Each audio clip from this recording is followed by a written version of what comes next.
topográfica. Me voy a poner por acá.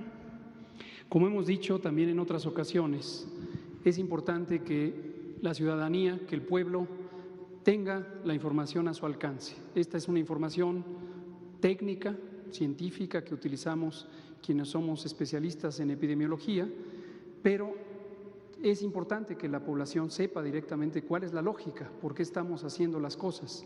Y lo voy a tratar de explicar de una manera general para que no se necesita tener un conocimiento especializado, todo mundo puede visualizarlo con este dibujo.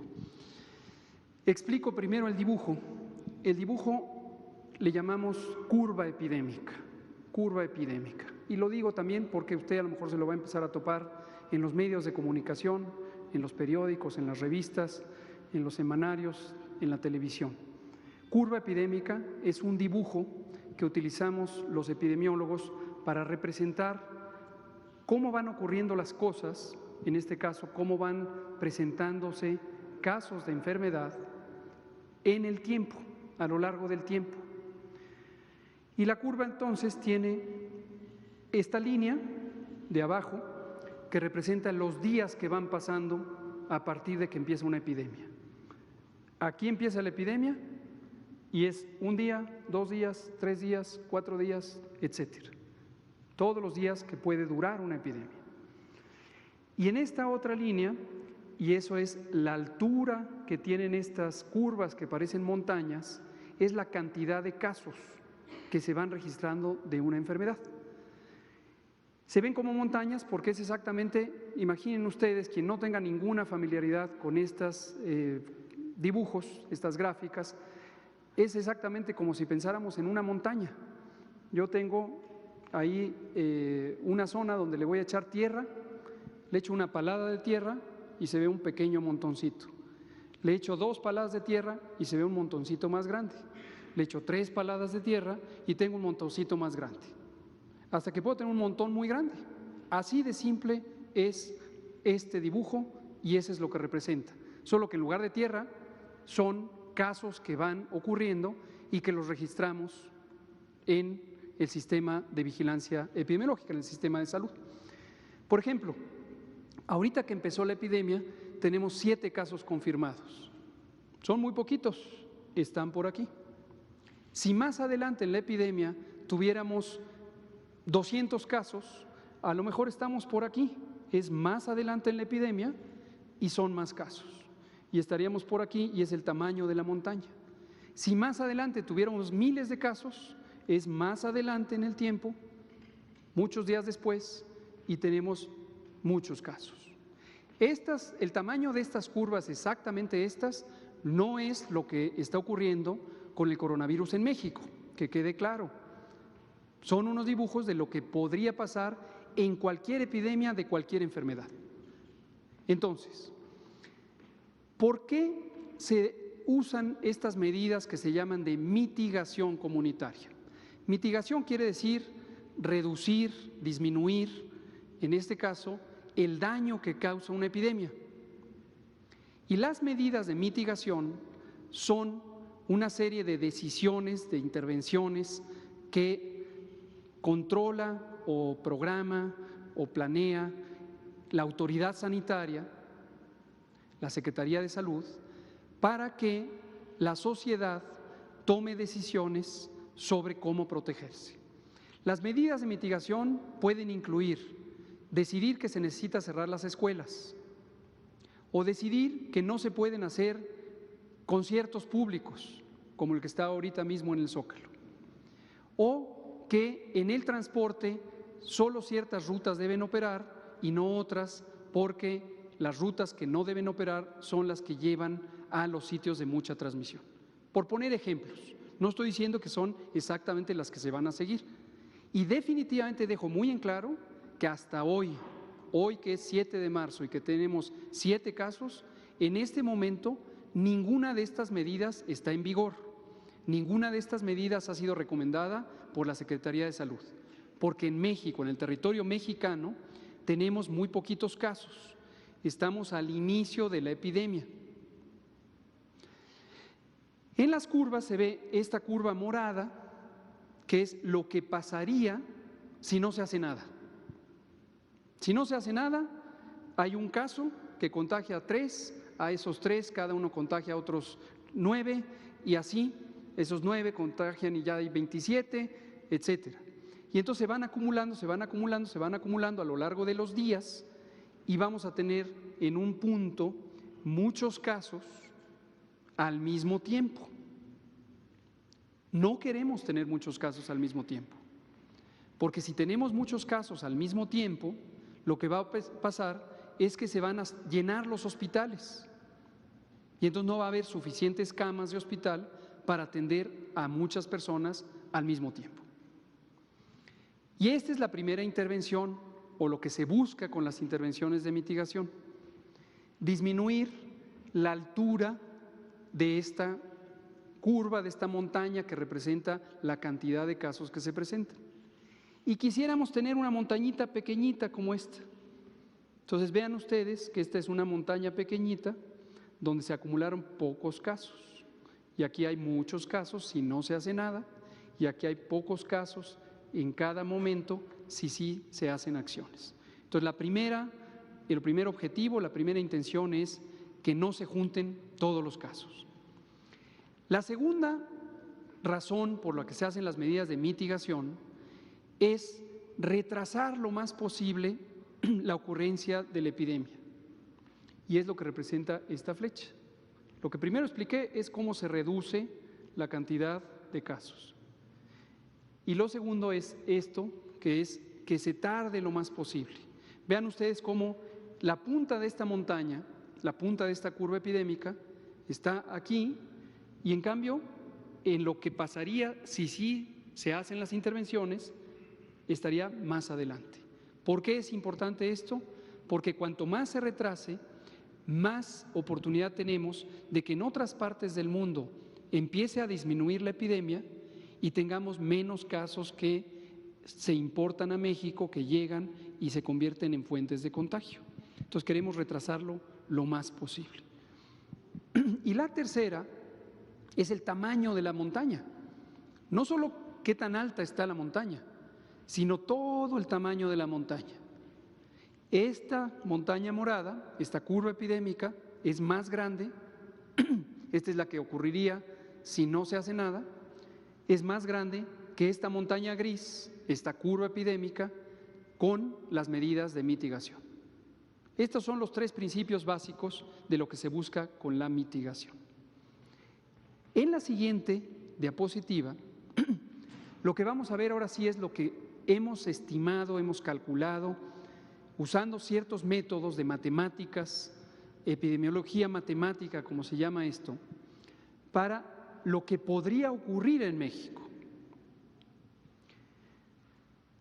No voy a poner números exactos, porque no quiero dar la falsa impresión de que estas cosas se pueden predecir de manera precisa.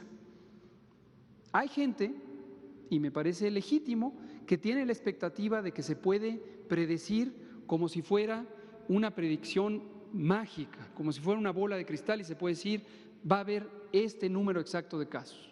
No, desafortunadamente las epidemias, igual que los fenómenos del clima, igual que cuándo va a explotar el Popocatépetl, lo mismo que cuándo va a haber una sequía, no se pueden predecir. Los huracanes, la gran mayoría de las cosas con las que vivimos todos los días, no se pueden predecir. Y eso nos puede causar gran inquietud. Hay gente que se pone muy nerviosa porque no sabe qué va a pasar. Es importante compararlo con otros eventos de nuestra vida. Casi nada de lo que está alrededor de nuestra vida se puede predecir con exactitud. Desde cosas tan simples como de la vida diaria. ¿A qué hora va a pasar el camión? No podemos predecirlo y a lo mejor llegamos tarde al trabajo. Y eso puede tener importancia grande, ¿eh? Ojo, no estoy diciendo que solo sean cosas menores y mayores. Entonces, pero sí quiero transmitirle a la población esta idea de que la gran mayoría de las cosas con las que vivimos no las podemos predecir. Pero eso no quiere decir que no podamos actuar, prepararnos y responder apropiadamente a las cosas que nos ocurren todos los días. Por ejemplo, una cosa catastrófica, si en nuestra casa va a haber un incendio. Nadie quiere vivir un incendio en su casa, nadie. ¿Podemos estar seguros que no va a haber un incendio? No, desafortunadamente no, porque puede ser que haya un cortocircuito, puede ser que caiga un rayo, puede ser que alguien dejó prendida la estufa. Lo que sí podemos es prepararnos y entonces tener, por ejemplo, un extinguidor, tener a la mano el número de los bomberos, tener una puerta por la que ya sabemos que vamos a salir, igual que pasa en los cines o en los teatros.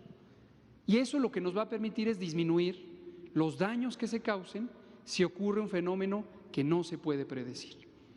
Regreso al coronavirus y las predicciones, las estimaciones que tenemos con base en la mejor ciencia, en la matemática, la epidemiología matemática, y que nos llevan a pensar en varias situaciones que nos permiten calcular cuál va a ser la respuesta y responder de la manera más efectiva. Y ojo, ¿eso quiere decir que vamos a evitar la epidemia? No. Todos los días hemos dicho con total y clara franqueza, no. Así como garantizamos que llegaría el coronavirus, también garantizamos que se va a presentar la epidemia en México. Entonces, lo que tenemos que hacer es saber que eso ocurre, estar preparados, como lo estamos, y que toda la población participe y coopere. Veamos, como esta es una curva epidémica, este es el tiempo, y aquí tenemos semana por semana todo un año, desde la semana 1 hasta la semana 52, cuando acaba un año, este sería 2020, y esto es lo que puede continuar en 2021. Y aquí quiero retomar algo que ya hemos dicho, pero para volverlo a decir. Debemos estar preparados para una epidemia larga. Esto no se va a acabar en una semana. Mientras haya la epidemia en el mundo, va a haber importación de casos. Y una vez que haya en México un momento de transmisión comunitaria, vamos a tener más casos. Que quede muy claro. Ahora, ¿cuántos va a haber si no hiciéramos nada? Y en cambio, ¿cuántos va a haber si hacemos lo que hemos planeado que se debe hacer? En la curva roja, que es nuevamente la idea de una montaña, es la que no quisiéramos que ocurra, porque son muchos casos, la mayoría llegan al mismo tiempo, se acumulan y saturan los hospitales. Entonces, por eso están planeadas estas medidas de mitigación, como las que ya mencioné, que lo que buscan es que se retrase el momento de máxima transmisión de la epidemia, que en un momento sean menos casos los que llegan al mismo tiempo y que la cantidad total de casos sea menor comparada con lo que pasaría si no hiciéramos nada. Entonces, esto es la curva esperada. Todavía puede haber una curva deseada, y eso sería si logramos contener la epidemia lo más posible una vez que ya llegó al territorio. Y entonces esto podría llevar a que por meses, incluso se prolongue hasta el siguiente año, pero que sobre todo este escenario epidémico, que es en donde ya hay transmisión por todos lados, ocurra lo más lejos posible. O incluso que no ocurra, pero puede ocurrir. ¿Sí? Me voy a regresar a mi lugar para cerrar esta idea.